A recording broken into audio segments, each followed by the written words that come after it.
Haarlem, February 3637. A room full of merchants waits for an auction to begin. Contracts for tulip bulbs still buried in frozen ground. Unseen, unproven, have been changing hands for months at prices no one can quite explain. The auctioneer calls for bids. Nothing. He calls again. Silence. Buyers who paid 3,000 guilders a month ago will not pay 300 today. In that silence, a market ends. For nearly 400 years, this moment has been told as the birth of financial madness, said its stories at Excards.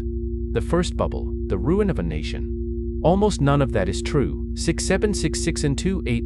What actually happened here is stranger, smaller, and far more interesting. This is Dead Man's Ledger. The story does not begin with greed. It begins with a garden. In 5933, a botanist named Carolus Clusius planted a collection of tulip bulbs at the new Hortus Botanicus in Leiden.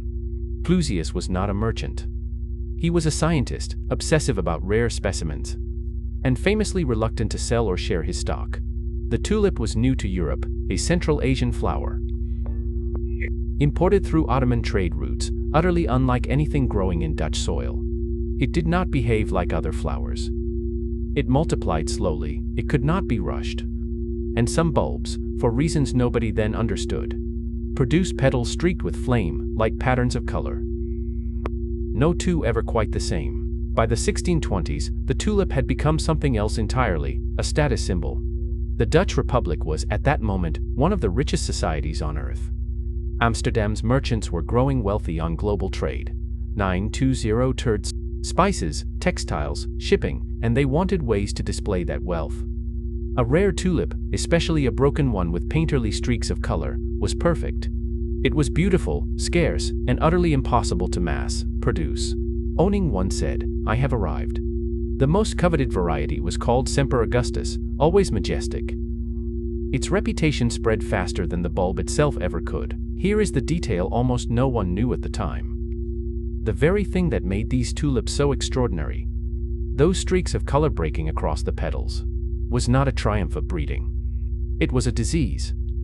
A virus, spread by aphids, weakened the bulb and disrupted its pigment, producing the flame, like patterns collectors prized above all others. The most valuable flower in the Dutch Republic was, unknowingly, a sick one. Buyers were paying fortunes for a symptom. Growers could not reliably reproduce it because they didn't know what caused it.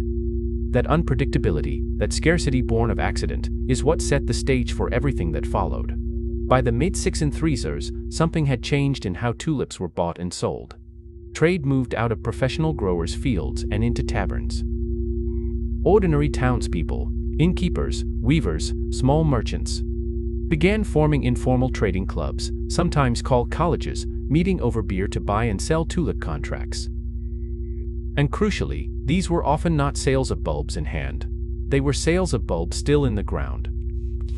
Futures contracts, paper promises to deliver a bulb months later, at a fixed price agreed upon now. The Dutch called this windhandel. Literally, the wind trade. You were trading air, on the promise of a flower. Through the autumn of 1636 prices climbed steadily. Then, in November and December, they accelerated. By some estimates, the price of certain bulb contracts rose roughly tenfold in the span of about 2 months, some. At the peak, in early January of 1637, a single contract for a prized Semper Augustus bulb reportedly changed hands for close to 3,000 guilders. For context, a skilled craftsman in the Dutch Republic might earn somewhere between 150 and 350 guilders in an entire year. One tulip contract, on paper, was worth roughly a decade of a craftsman's labor. Nobody involved thought this was madness. Prices had only gone up. Why would they stop now? It is worth pausing on how this trade actually worked. Because it looked nothing like a modern stock exchange. There was no central building, no ticker, no regulator.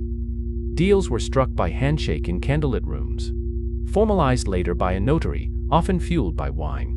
Buyers frequently put no money down at all, just a promise to pay on delivery. This meant the real exposure, the real risk, was often invisible even to the people taking it. And it means the popular image of frenzied crowds trading actual flowers in an open marketplace is largely wrong. This was a paper market. A market of promises about a flower nobody in the room had actually seen. The Dutch Republic, it should be said, was no stranger to sophisticated finance. Decades earlier, in 1622, the Dutch had founded the VOC, the Dutch East India Company, widely regarded as the world's first true multinational corporation, and alongside it, the world's first modern stock exchange in Amsterdam. This was a society that had already pioneered shares, dividends, and long-distance capital markets. Tulip trading in taverns was, by comparison, informal and small. It sat alongside, not at the center of, Schees, German non-ticket.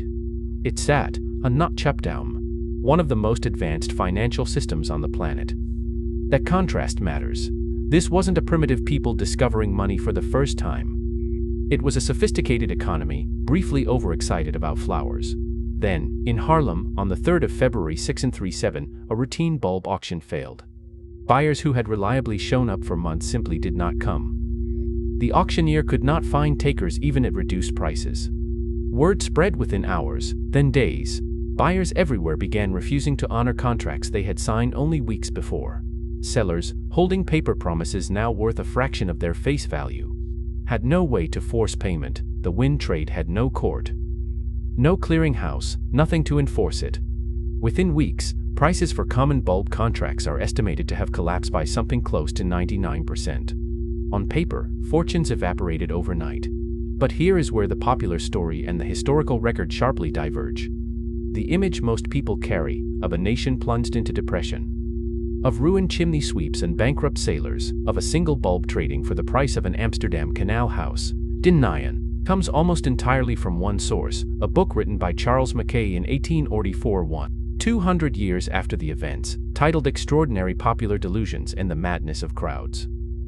Mackay was a journalist and poet, not a historian working from contracts and court records.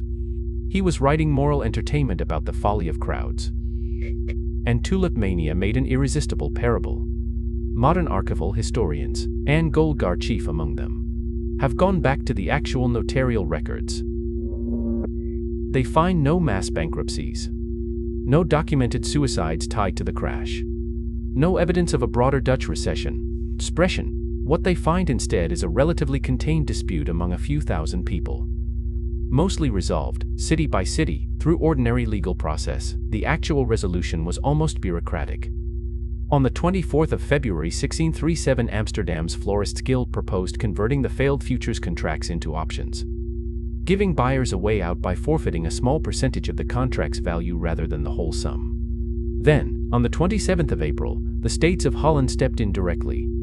Any contract made after the 30th of November 1636 could be voided if the buyer paid the seller a modest percentage as compensation. No debtors' prisons, no sweeping crackdown. Just city magistrates, working through disputes one contract at a time, over the following months. It is, by the standards of financial collapses, a strikingly quiet ending. So let's write the actual ledger. Mine 2716. Not the myth, the record. Peak price for a single rare bulb contract, 63 NCDs, is Shu, 9 tracht. Roughly 3,000 guilders, against a craftsman's annual wage of perhaps 200 to 300. Price increase in the final weeks before the crash, roughly tenfold. Price collapse after February 1637, close to 99% for common bulb contracts. Duration of the acute mania, perhaps 3 to 4 months, not years. Documented nationwide economic depression caused by the crash, none found. Documented mass bankruptcies, none found in the archival record. The court resolution, a modest percentage settlement, decided city by city, finished within the year. Here is the twist this story has been building toward. Tulip Mania is remembered as history's first and most catastrophic financial bubble. It may, in fact, have been one of history's most successfully contained speculative episodes. A brief, localized excess in a sophisticated economy that had already invented the modern corporation and the modern stock exchange. The real damage of 1636 and 1637 was mostly to a few thousand ledgers, quietly rebalanced within months. The lasting damage, the legend of ruin, CS 9, Tray 4a. Of madness, of a nation brought to its knees by a flower, to its knees by a that was written 2 centuries later, by a man selling books about the folly of crowds. Perhaps that's the more unsettling lesson. Sometimes, the disaster isn't the bubble. It's the story we tell about it afterward. The ledger never balances. Subscribe. Next week, the ledger opens again.